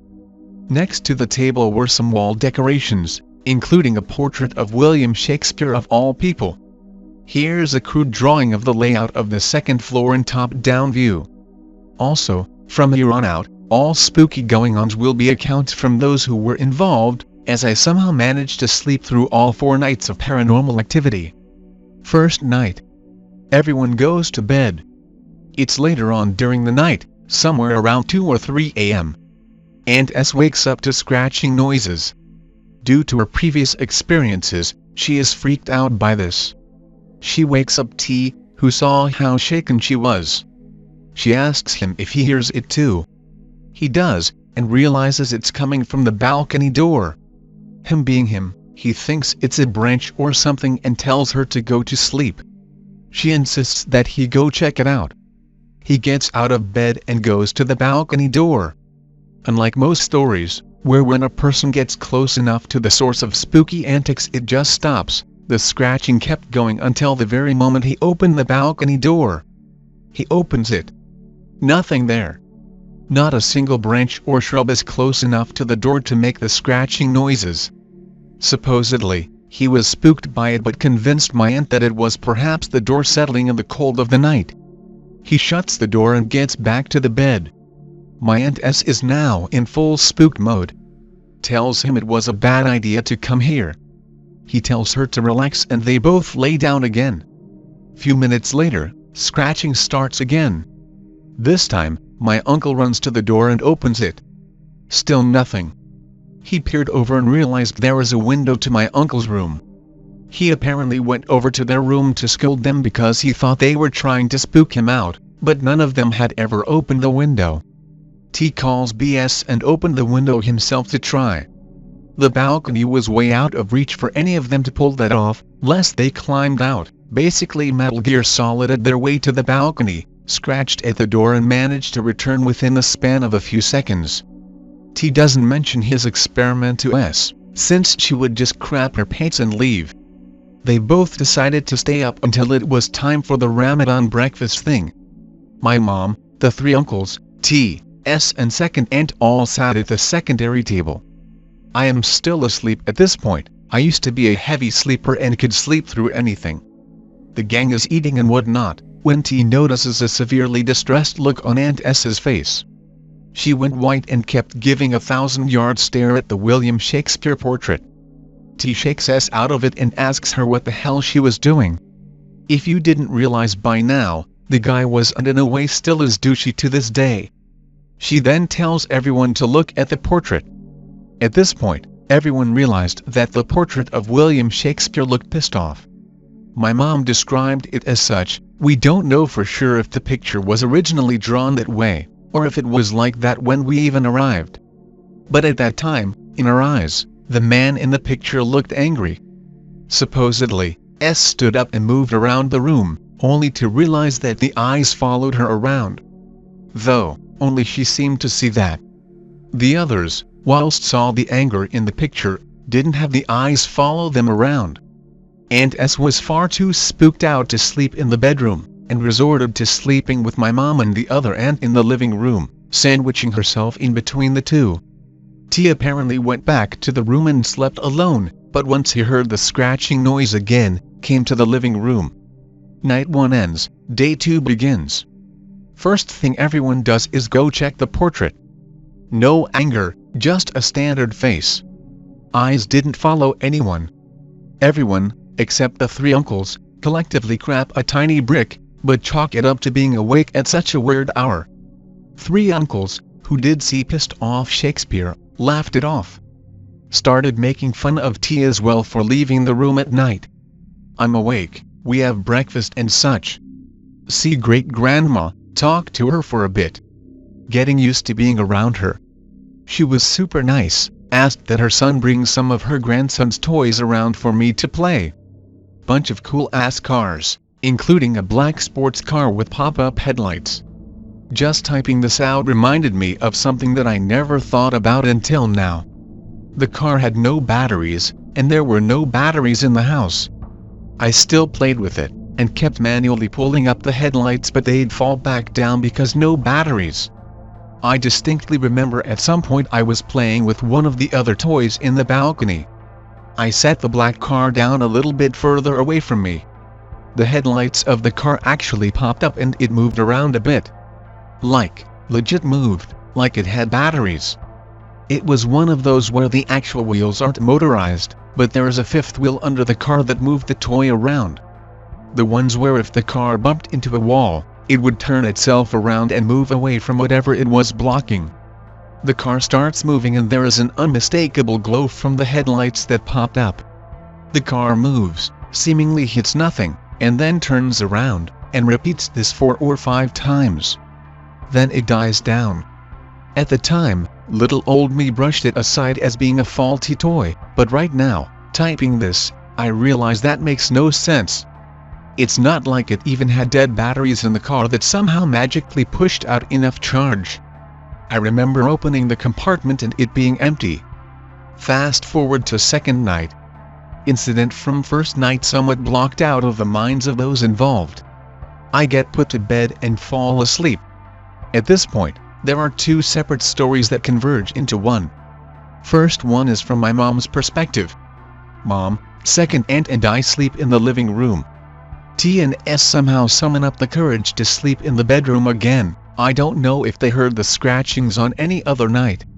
Mom has never had a schedule for sleeping, so she stays awake a while. 3 uncles had their bedroom door open and were playing cards. Should mention that the way we slept in the living room, our feet were towards the wooden doors that separated the balcony from the living room. The doors themselves were shoddy and had major gaps even when closed. My mom looks up at the doors. She can see some of the dark night sky through the gaps in the doors. And also sees red eyes. She starts crapping a chimney, trying to tell herself that she's just hallucinating or something. There were several sets of red eyes, some higher up, some low to the ground. They couldn't have been animals, since the balcony was effectively on the 2nd floor. No animal could have climbed up without making a significant amount of noise. The moment she saw the eyes, there was commotion in the uncle's room. 2 of them were freaking out and holding on to the 3rd one, who was frozen in fear. The guy had gone white and didn't move at all. They had to drag the guy out the room and into the living room, where my mom and second aunt kept asking him what the hell happened. Somehow, I was still asleep through this. The guy finally came to his senses after a while and said that whilst the 3 of them were playing cards, he was sitting with his back up to the window, which was shut behind him. He apparently heard this high-pitched, demonic laugh behind him that taunted him. It wasn't just wind or anything, it was taunting him. Now the second perspective is from the uncle who heard the laugh. Earlier that day, the three were screwing around on the roof of the house. The roof was huge and had a little outhouse of sorts that was used by the wife of great-grandma's son for something. They were screwing around, smoking and such. Discussing how ridiculous last night was, the Shakespeare thing. One of them, the one that got spooked, started taunting the spirits or whatever by yelling at them. Classic horror movie jackass move. Fast forward tonight. They were playing poker or something in the room. Having a grand old time. The one that yelled on the roof was sitting with his back to the shut window, the others were in front of him. The one that yelled thinks he hears something and perks up his ears.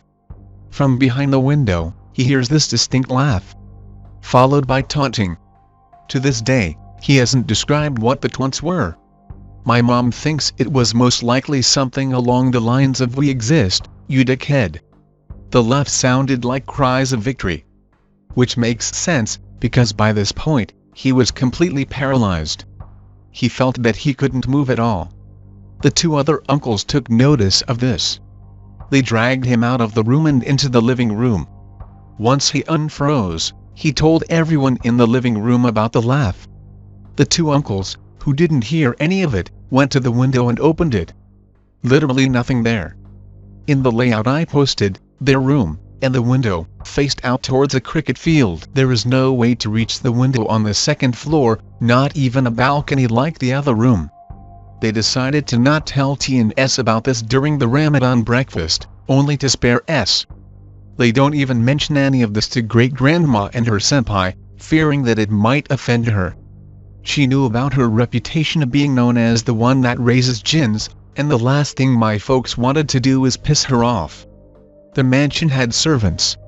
Not really butlers or maids, just servants. Messed up system in Bangladesh that I won't get into, but it's pretty much glorified slavery. These servants were mostly confined to the lower floor. Some of them had their own smaller quarters, but a few of them had to sleep in, or around the kitchen area. Which means that they basically were face to face with the windows pointing out to the greenery behind the mansion.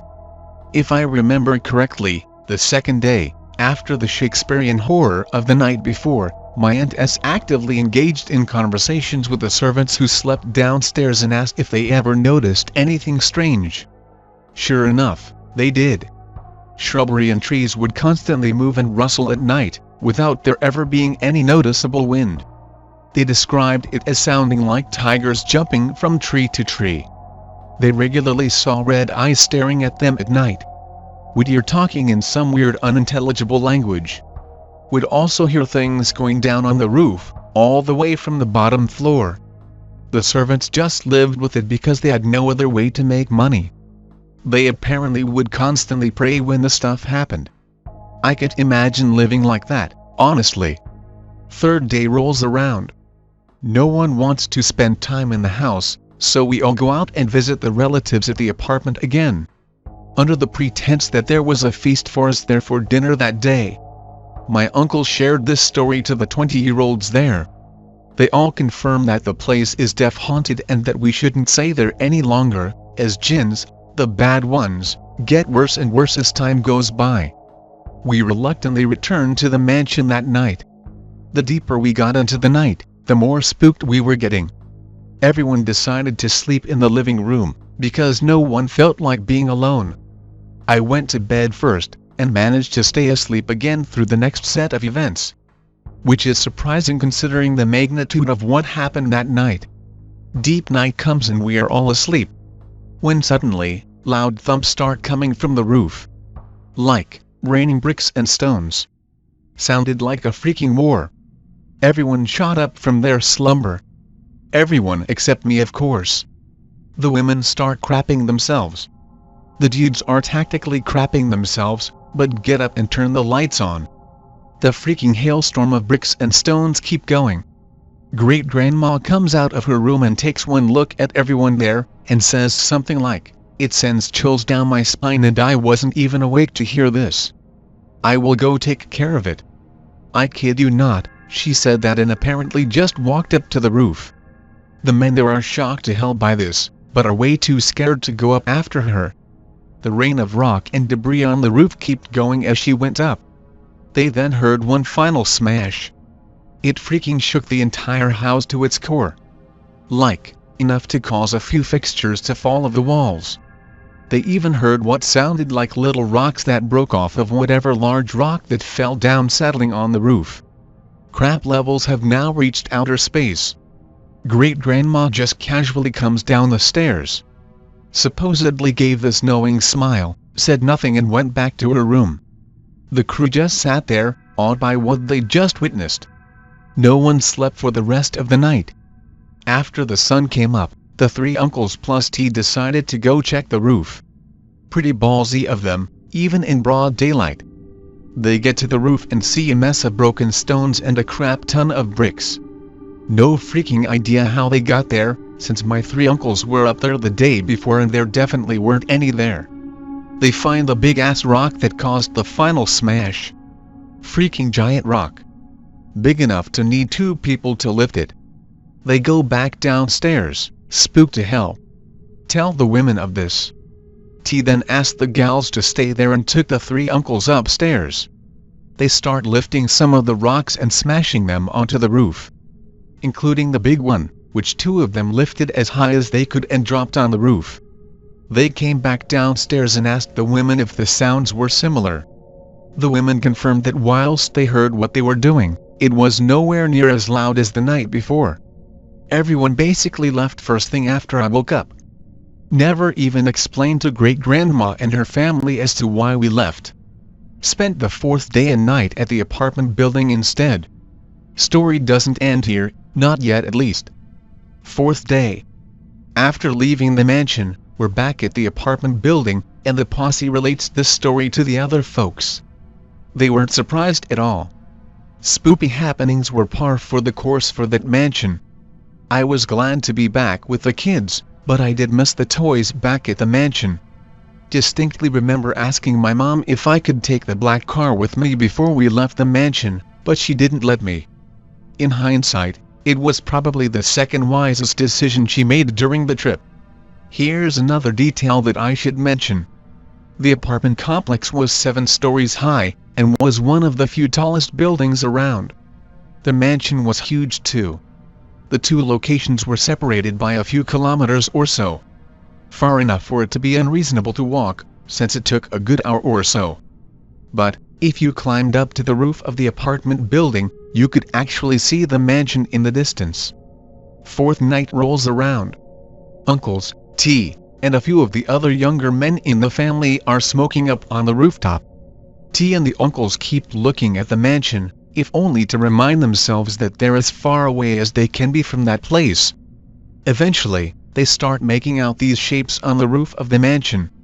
They described it as shadows of praying mantids that were standing upright. They couldn't believe their eyes, so they asked the other men to look in that direction. They all calmly acknowledged that they see them too, and that it's just a common occurrence. T and the 3 stooges crap themselves and come back downstairs. They mentioned the shadows to the women of the posse. They obviously had zero intentions of going to the roof to look at it. One of the things the dudes mentioned was the size of the shadows. Even from the distance they were at, they looked unnaturally huge. Remember the outhouse I mentioned being on the rooftop of the mansion? It was at least 8 to 10 foot tall. The shadows had at least twice the height of the outhouse, if not taller.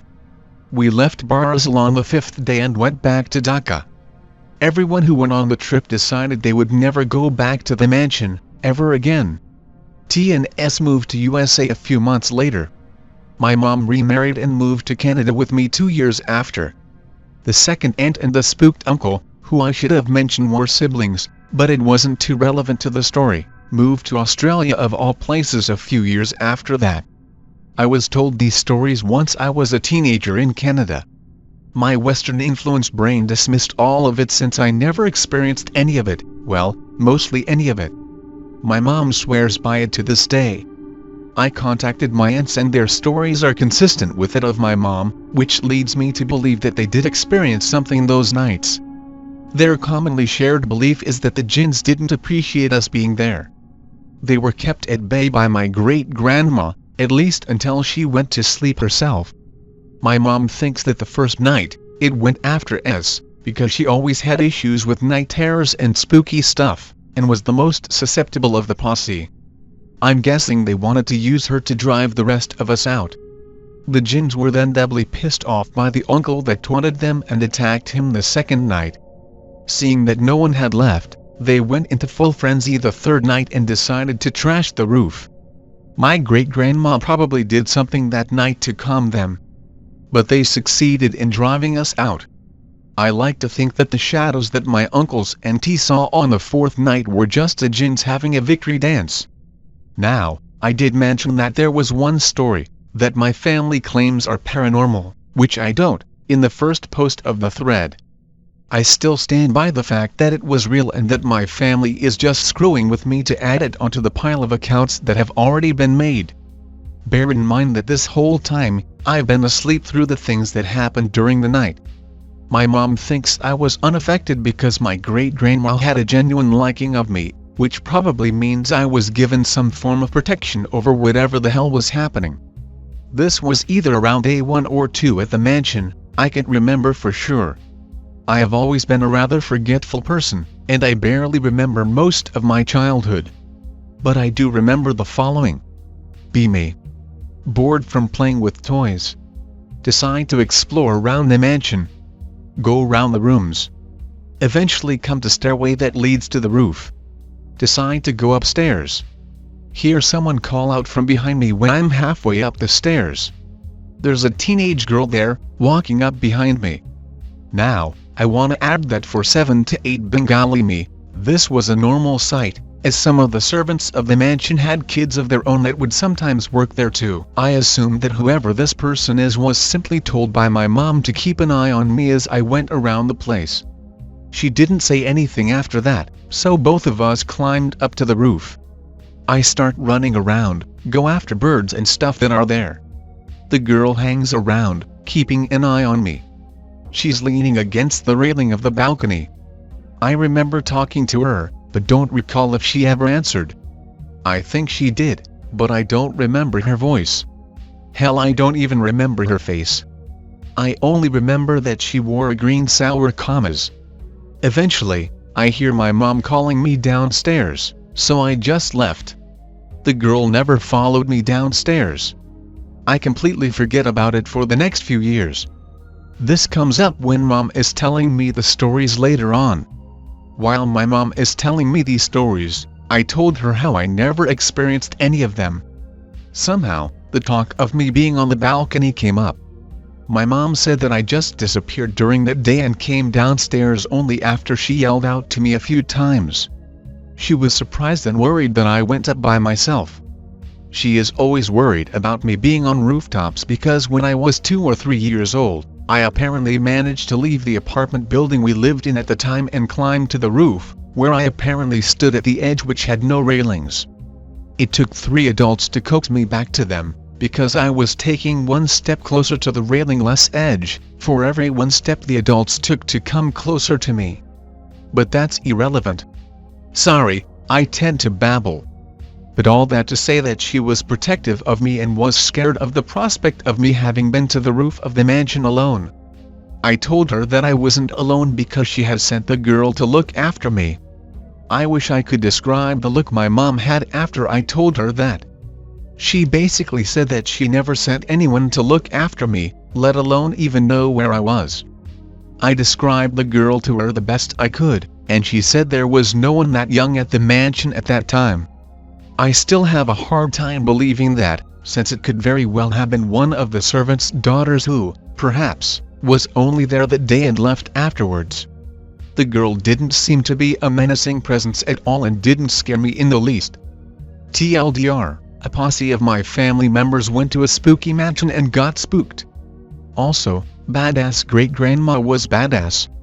Now, the reason as to what motivated me to write this story is because of something that happened recently. Ironically, I'm no longer a heavy sleeper. My sleep cuts in and out during the night, but I can generally fall back asleep. For the last week, However, it hasn't been the case. The last week or so. Kept waking up in the middle of the night. Felt super uneasy every time I shut my eyelids to go back to sleep. Felt something jolt me awake every time. Basically woke up tired and sleepy every morning. Would come back home and be super sleepy, but still somehow wake up and have trouble going back to sleep. This goes on until Friday.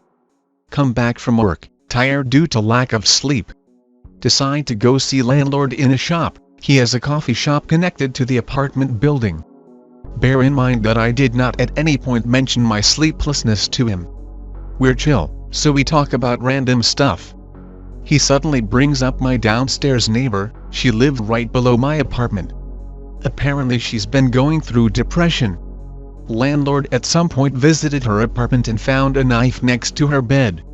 Asked her about it, and she broke saying that she has been trying to kill herself every night for the last week. Landlord calls 911 and gets her hospitalized. I come home and crap bricks. Then proceeded to have good sleep. I wonder if her trying to kill herself somehow manifested a sleeplessness in me. I'm not a psychic or sensitive to paranormal things, if you couldn't already tell. So, the second set of stories take place in the apartment I pretty much grew up in. It was in Dhaka, around an area known as Shahjahanpur. My Aunt S had a ton of issues with night terrors. Some of them can be explained away with stress. She was finishing uni at the time and most of her nightmares were probably caused due to those. Some, however, she claims took place whilst she was awake. One of the first stories I was made aware of concerned a mirror. This mirror apparently spooked the hell out of her when she woke up in the middle of the night. It hung near the wall that had the door to the room and basically faced the windows. She would always see shadows hovering outside the window. Keep in mind that we were on the 3rd floor, and the windows faced a backyard, so there were no cars or lights there. She would see these shadows and just close her eyes shut and pray until they were gone. The scariest one with the mirror is as follows. Aunt S wakes up in the middle of the night. By default, line of sight falls on the mirror as she woke. She sees what she explains as a floating sheet. Yes, a floating sheet of all things, like Charlie Brown's Halloween costume. It was white and just floated around, didn't seem to have a shape underneath it. She only saw it in the mirror, the thing wasn't physically there in the room. The thing, or the reflection of the thing, I should say, starts to float out the windows and flies off into the night sky. That was the straw that broke the camel's back. She had the mirror removed from her room. Funnily enough, it was placed in the hallway outside her room, and was brought back in the same place after she married and left for the States. More of her stuff to come. Her next 2 encounters could be explained away as either elaborate nightmares or sleep paralysis. She claimed that she knew what she saw was real. The first one involved PIC-related. Middle of the night. And wakes up, eyes still shut, feels a heavy burden on her chest. Having trouble breathing. Opens her eyes. This freaking thing was sitting on her chest, staring at her. I drew an approximation of it. She did a drawing herself afterwards, which she showed me. Unfortunately, her original drawing has been long lost to time. This thing is just 3 giant eyes glued together. Each eye had stick or almost vein-like legs jutting out of it. Almost looked like a spider. It just sits on her chest for what felt like forever. And then poof, it freaking disappears. Aunt S just sits up and wonders what the hell happened. Second one involved William Shakespeare, and serves as the reason why she was so terrified of the portrait of him at the mansion. Be her. Uni studies involve her reading about Shakespearean literature. Has to read his stuff day and night. One night apparently, she woke up and saw a disembodied Shakespeare's head floating around her room. Naturally, she craps bricks.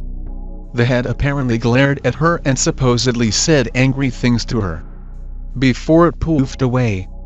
Again, this one specially can be explained away as a nightmare, but she claims that she was wide awake when this happened. Why a freaking floating Shakespeare head, we still don't know to this day. Now, My mom claims she has had several spooky things happen to her at that apartment. My mom and I shared the room in between Aunt S's and my grandparents' room. It had an attached bathroom, and a door that led into the dining room.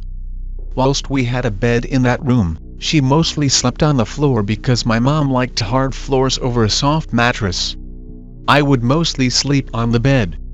My mom claims that during the night, she would always have things scratching and clawing at her feet, enough to leave scars and stuff.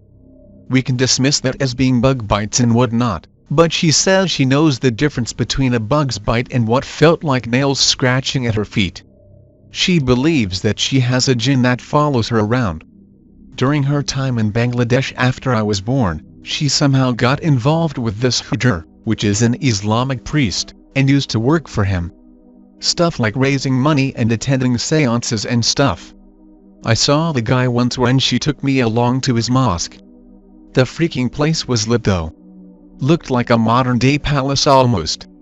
Never liked the guy, seemed creepy but only because he looked like a pedo. Supposedly, one of the seances she was involved in caused her to quit. Seance with Hujr. Everyone is sitting in this dark room. The Hujr was reading his prayers. Suddenly, everyone starts feeling a presence. One of the doors open up. A colossal shadowy figure was at the entrance. Then it was gone. Everyone in the room lost their minds. Apparently, the Hujr summoned a jinn. Supposedly there are ways to summon one, and if things aren't done right, it can be made to do tasks that you assign to it. My mom quit being at the seances after that, but believes that one of the jinns may have followed her home and still follows her to this day. Here's the final story. It involves me. I was sleeping with mom on the floor in our room one day. I wake up during the wee hours of the morning. Sunlight was leaking into our room but hadn't quite reached the dining room. As seen in the plan above, our room had a door that faced the dining room and the dining table. This is what happened after I woke up. 6 to 7-year-old me. Kind of awake. Since I faced the door, my immediate line of sight is towards the dining room.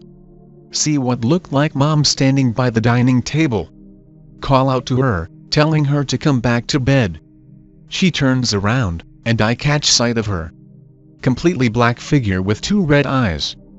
Body somehow gaseous. Stupid me calls out to her a second time, asking her to come back to bed. Thing just stands there, glaring at me. It's only at this point that I realized that my mom was literally laying next to me this whole time. I looked down at her and things finally click in my head. I looked back and the thing was gone. I crapped myself and cuddled myself up to my mom and buried my face on her back and went back to sleep. I'm pretty sure it was just a vivid nightmare, but it felt so freaking real at the time. One of the uncles from the mansion trip, this happened a few years before the trip mind you, was actually there at the house that day. He was visiting and sleeping in the living room. In the morning, after everyone woke up, I went to ask him if he perhaps was the one I saw taking a stroll in the dining room, but he said he never went there. That's all I really have.